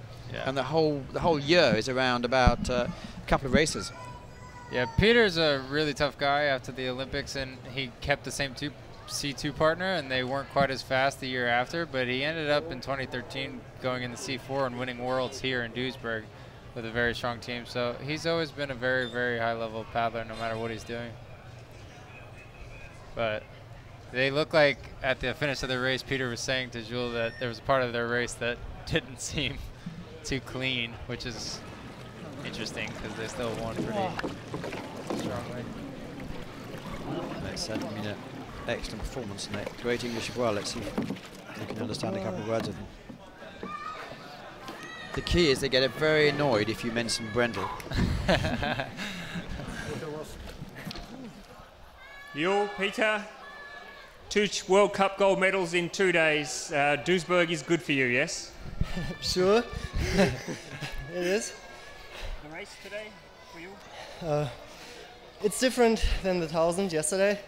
It's the half of the length, and so it's double fast. Stroke rate is high, and we try to figure it out until the World Championships. But today it was good enough. And you have family here watching you today, do you? They cheering you on? Yeah, it's near to my home, so my girlfriend is here, some friends are here, and I didn't meet them today, but I think they're there, so... You couldn't hear them? I think so, yeah. Congratulations to both of you, well done, what a great weekend. Thank you. Well, hopefully you picked a bit of those words of wisdoms up. Really friendly bunch.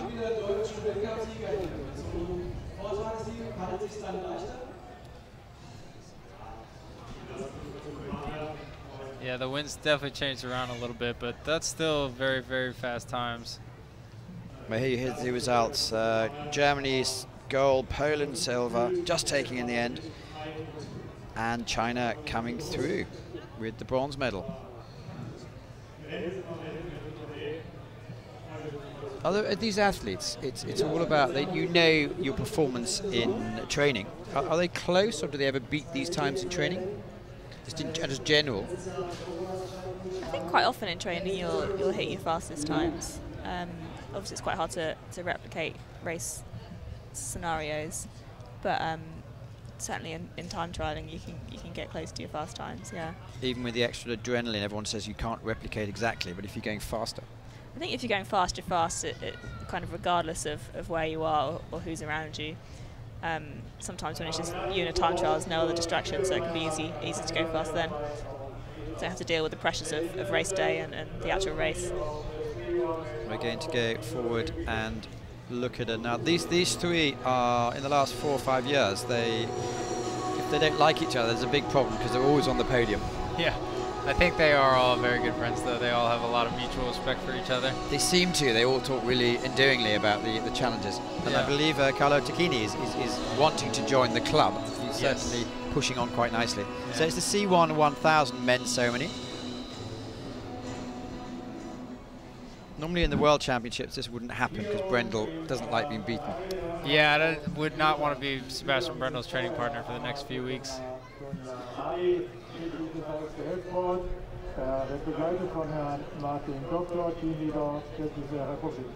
Ladies and gentlemen, the medals is presented by Mr. Ahmad Brian Mali, member of the ICF board, accompanied by Mr. Martin Doctor, team leader of the Czech Republic. Gewinner der Bronzemedaille, Bronzemedaille, Deutschland, representing Germany, Sebastian Brendel. Sebastian Brendel, as I mentioned a minute ago, 3 Olympic golds, 8 world gold. He's today settling for his bronze medal. However, when we spoke to him yesterday, he was calm and relaxed. It's early in the season, and he's not superhuman. You can't do it all the time. He's had a long stretch of extreme dominance where he would win every World Cup, every European, every Olympic, and every World Championship. So and it wasn't only 500 or 1,000, it was also the 5,000 as well. Yeah. There's Carlos dos Santos. He's an incredible athlete. I mean, you can just look at his results from the Rio Olympic Games. He's medaled all over the place in all kinds of different events. In fact, I remember I was there commentating on it, and his star was very much his mother. Yes. Who managed to locate in the crowd. And she was, as a mother should be, completely supportive and completely emotional. But the main man today, main man last week, is Martin Fuchsa from the Czech Republic. With the new world's best time. It's just an incredible paddler. It's also very interesting. They all paddle very differently, but they're all extremely fast, which kind of leads to her point about it being different for everyone.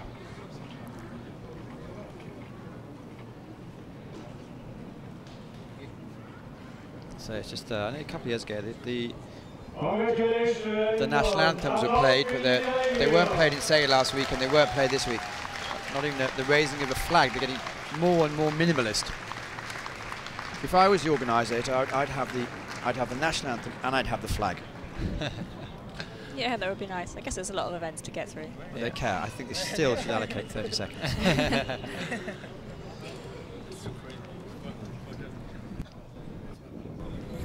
I was over at the European Wrestling Federation's Championships a couple of weeks ago in Dagestan, and there they actually had a big screen and they had a virtual raising of the flag. That's interesting. Which everyone loved. I thought it was a bit cheap. Everyone loved. Anyway, here we go. This is the start list of the C2 500 meters, and lane number 4, Laurence Vincent Lepointe and Katie Vincent. Normally it's about how much they're going to break the world's best time by. Today the winds are not as favourable as they were yesterday, but there are 8-7 other competitors in there that we need to mention. It's also a righties win right now, and they're a double lefty C2, so Katie Vincent might have to do a little extra steering right now, which could maybe slow them down, but obviously they're incredibly fast, so maybe it won't even matter. But it's a good shot of Indonesia.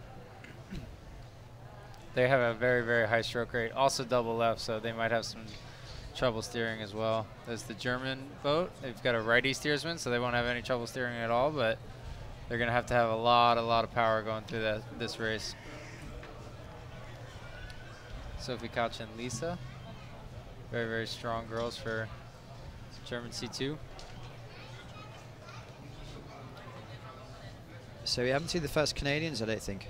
Here we are. So here's the big Canadians. Apparently the decision to change Katie Vincent's hair, they're not related by the way, live about 8 hours flight away from each other. It was actually just a spontaneous. She just, after a regatta, she said, I'm going to have my hair changed.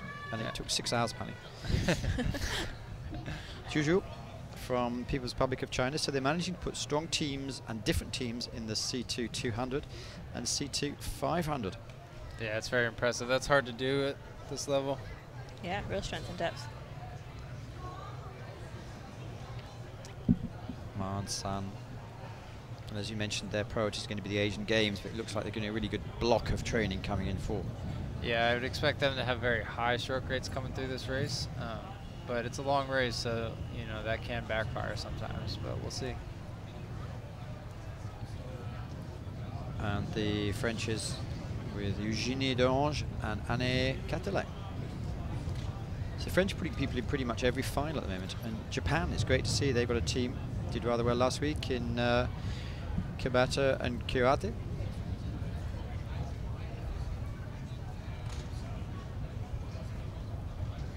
The winds changed just before the start. We've got a straight tailwind We've got now, a gale force tailwind. Yeah, forget everything I said. And let's not forget the Hungarians. It's great to see Bianca Nagy and Sejan Molnar in the team. They're having, I think they have about 10 or 12 athletes coming over, so it's a really junior team. They look like they're doing a little bit of a sideways start so that they'll straighten out after the first couple of strokes. It's an approach some people like to do. Well, the heats winners came directly through, so they only had one battle here. Let's see how they manage the wind. If it's straight on, it's okay. It's quite revolutionary to have two on the same side until they just keep battering the world's best times. Everyone goes, why not? Yeah, I think they're the two fastest girls in C1 in the world, so you put both of them in C2 and you're going to have a good fast boat.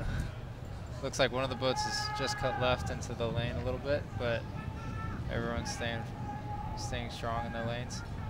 Looks like Canada's taking out a little bit right now. They've got a much lower stroke rate than everyone else, but they're also pulling away. So at the finish of the race, they're going to raise that stroke rate, and everyone's going to be in a lot of trouble. So exactly. They were saying last week when the Chinese were very close to them, they said, well, it was cool. They weren't panicking at all. They were respecting their adversaries, but they knew they were much stronger in the last 200 meters. Yeah. So it looks like the same kind of things going on, but they actually have a little bit more of a lead, so I wonder if China's kind of waiting to go after them in the finish. But it looks pretty close right now. Germany's in third on the top of your screen in the yellow boat, but right now the Canadians are really just showing how good they are. Just controlling the race at the top of your picture. But the People's Republic of China, there's still, if there's a mistake, which we've seen a couple of years ago in the World, so Laurence Vincent Lepoint missed a stroke and it all fell apart. Yeah, Katie Vincent's doing an incredible job of staying in stroke with Laurence as they power through this finish right here. Raising their stroke rate a little bit and pulling away from the field. This might be a world's best time right here. Well, 80 meters to go. Katie, or Laurence Vincent Lepoint has a new paddle. It's much stiffer than before, so she said it hurts the arms, but it makes her go quickly. Anyway, they've got now 2 stroke lengths ahead from the Chinese, sorry, so no doubt about the winner. Canada in a massively fast time. They don't just beat the world's best time by a second now. They used to. It's now about a second and a half or 2 seconds. Just consistently getting better. That was a really, really impressive race, and they're feeling it. Both of them look extremely tired. Well, I hope so. I really hope so. Yeah, I hope they're completely exhausted. That's what happens when you get a world's best time. By 2 seconds. Yeah. That was a really, really impressive race by them.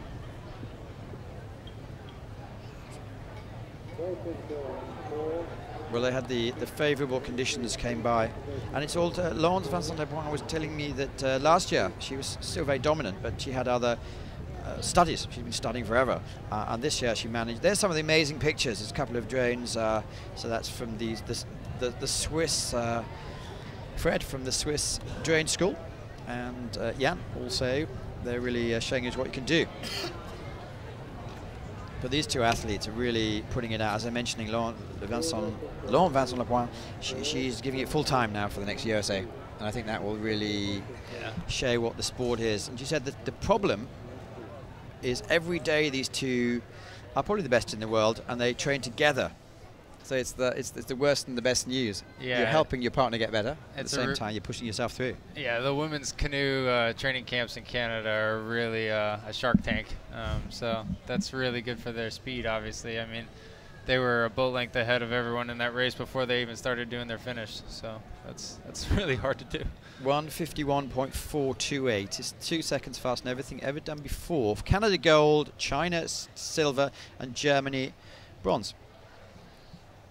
Yeah, that was a really, really impressive race from Canada. There's just really nothing else to say. Let's see if Ross can pick up a word that we can hear.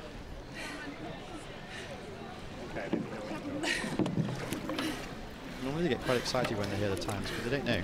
Oh, I got it. Laurence has to be a bit careful because she does get so exhausted and sometimes has to get a bit lightheaded at the end. I think she'll take that for world's best time. I think so. Yeah. And there seems to be a lot of camaraderie at this. I mean, there is, to be completely honest, all throughout your sport, because you all go through the same thing. K2 500 meters, vastly different from last week. We saw the Spaniards coming through. Peter Geller, Botek, they were in the K2 1000. Fitzsimmons Wood were in the K2 1000. Postriguet, Pogobin, instinct combination, a lot of speed there, a lot of experience. And here are the Canadian geese that there's one lesson yesterday, but they still determined to take the centre of the course. And it's great that we actually allow the nature to come in. But I suppose most of you are used to training in beautiful nature, so you're used to wildfowl sharing your course. Yeah, we certainly have plenty of ducks and geese on the river at Richmond. Yeah, we're super spoiled. We've got a beautiful scenery all the time for our sport.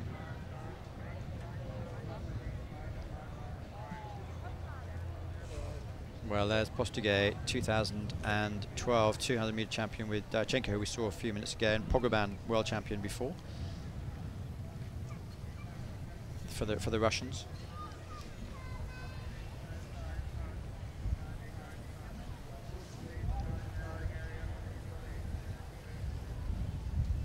So again, this is for, not just saying it's for fun, but it's not an Olympic length, so I guess it changes the mental set really.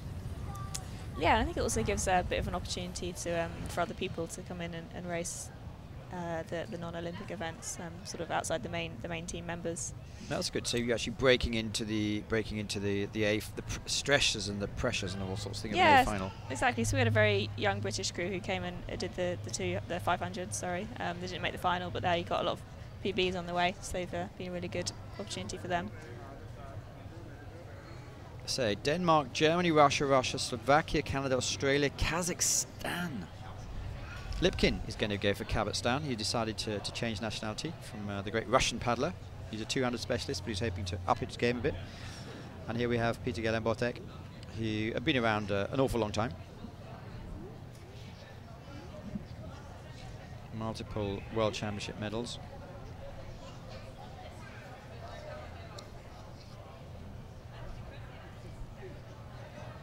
So the wind is back down to we're actually feeling the breeze now, where we haven't really felt it before. It's quite nice. Yeah, it seems to have picked up quite a bit, but it's a pretty much straight tailwind, which they will appreciate, I'm sure. So Canada are putting out a team in here. This is Nicolas Matviv, Pierre-Luc Poulin. Very young team. Woody Fitzsimmons give it their all. I remember reading an interview with Woody a couple of years ago, and his pleasure in life is seeing how much he can hurt himself. Well, in training. An unusual mindset, yeah. But when we talked to you after your victory yesterday, you were saying, I think Ross was asking one of his dumb questions about, do you like doing sport or something? Do I like working hard, I think it was. Yeah, that sort of thing, yeah. I think you have to a certain extent, to get far in kayaking. Yeah, for this sport, yeah. It's the only option. Roman Alavoine and Paul Jean. And yes, we talked to Tom Liebischer last week, and he summarised it up pretty nicely. He said to do a 200 race, you have to be talented, and to do a 1,000 race, you have to like hurting yourself. Yeah, that's probably true to an extent. Anyway, they're on the line for the K2 500 metres. He's so funny. So expecting, it's an interesting race, isn't it? Because it's not really a chance to not hurt yourself. No, it's pretty much flat out from the start. Well, the Russians are looking to go out quickly in lane 4, but in lane 6 it's the Canadians also. Nicolas Matviv and Pierre-Luc Poulin are also putting in a good start. Do they have a chance to settle down? A little bit, but not much. I mean, the middle section of the race is going to be over so quick. But yeah, they will settle down slightly, and then a bit of a pick-up at the end. So it's great to see the Canadians pushing through. It's great to see how they actually have to stay in their lanes here, because it's not always evident, isn't it? You see some of the teams wobbling around a little bit. Yeah, probably a lot easier in the kayak than the canoes. But that's because they have a rudder there, yes. Which makes things quite different. So as they come up the track, we can see them coming into the frame with about 180 metres to go. It looks like the Canadians in lane 6 are controlling the race. Well done, Canada. So a metre ahead. Go from yellow to red, but the Peter Geller here is a really, really strong finisher. So Canada holding on to it with 180 metres to go. But the Russians are really coming. Gustav Ernhoff are really putting it. This is when it's starting to hurt. 4 boats in the line with 30 metres to go. Really fast finishing from the Slovaks. Looks like they've taken it on the line. Yeah, I think lane 5 took that. Oops, we have a team in the water. That can be quite dangerous, can't it? Because it's going to be a thermal shock with the difference in temperatures. Yeah, I think there's normally safety boats on hand pretty quickly to make sure everything's okay. But yeah, certainly the shock of hot to cold, and especially when you've just finished a race. I think that's Canada. Yeah, then the 6th. Well, they certainly gave it them all. They were leading until about 15 metres from the end. And suddenly the fast finishing, confident boosting, very experienced Slovaks came through and said, I want this race. And by boy, they're hurting. That was a great race by Canada, though.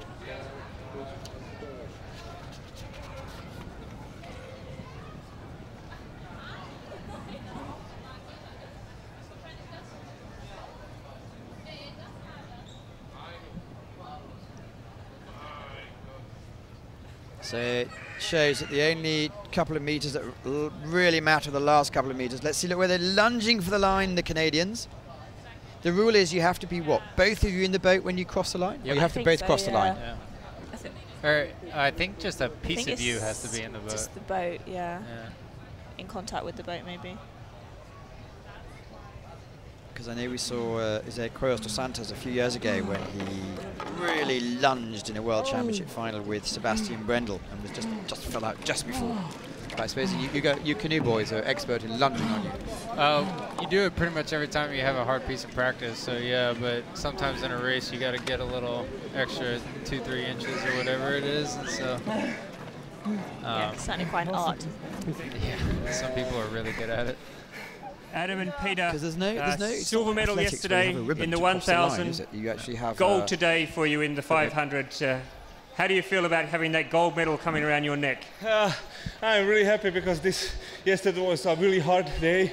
We let a lot in these races, and now this 500 was not the best from us, but we're really happy that we can catch the gold. It was really close and really hard race, so we are really happy. Congratulations, enjoy. Well, as you heard that, really happy, really close race, delighted, and they gave it their all again. So we're coming to the end of the transmission here. We'll see some beautiful slow motions of what's been going on. But it's been your conclusions from racing today? It's been some really great races out there. I think some quick times, really good conditions. But yeah, I think the great K1000 for the men and also the KT 500 women, they were my highlights. Did you actually enjoy watching the racing? Yeah, definitely. The reason I asked that was I spoke to Laurence Vincent Lapointe yesterday. I said, what about who are your favourite guys to watch? Who's your favourite racing? I hate watching racing. Oh, really? She gets so nervous that she can't watch it. That's interesting. No, I love watching racing. Obviously, I'd rather be a part of the A final, but yeah, like watching the best of the world do what they do best is always, like, in any area, that's always good, really fun to watch. Well, for us, certainly, as commentators, it certainly adds something to have people who've been out on the water and you've really given it your all, so thank you very much. Here's the result of KT 500. Gele Botek take this gold for Slovakia. Really good effort for the Canadians, holding on for the silver, and Australia another medal. So that's it for today. Thank you so much for tuning in. Social media, you can keep on Planet Canoe, exactly the videos that you've seen today. Any comments will be most welcome. You can join us tomorrow. We'll be doing the live stream again, going through all the finals. My two guests, thank you so much for making the trouble. Max Hoff, who came in for a cameo appearance as well, Ian Ross and Lizzie Borton. Thank you and see you all soon. Thank you.